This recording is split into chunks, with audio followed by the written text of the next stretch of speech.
डीबाट नाम आउने व्यक्ति दयालु हुन्छन्, दानवीर हुन्छन्, दिलदार हुन्छन्, धर्मात्मा हुन्छन्। यिनले अरूको दुःख देख्नै सक्दैनन्, आफूसँग जे छ दिइहाल्छन्। अलि जिद्दी र घमण्डी भए पनि यिनीहरू कमलो मनका हुन्छन्, चित्त दुखाइहाल्छन् तर फकाउन साथ पहिला जस्तै खुसी भइदिन्छन्।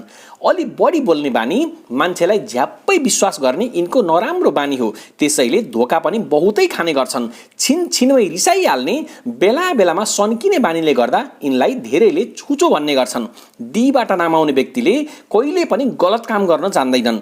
झुटो असत्य काम गर्ने मान्छे यिनले देख्न पनि रुचाउन्नन्। सानै उमेरदेखि नै यिनीहरू बहुतै बुझ्ने खालका हुन्छन्। चालाखी र चतुर्याई गर्न यिनीहरू सानैदेखि नै माहिर हुने गर्छन्। अरू जे सुकै भए पनि मिठो खानेकुरा यिनले बडा मजाले स्वाद लिएर खाने गर्छन्।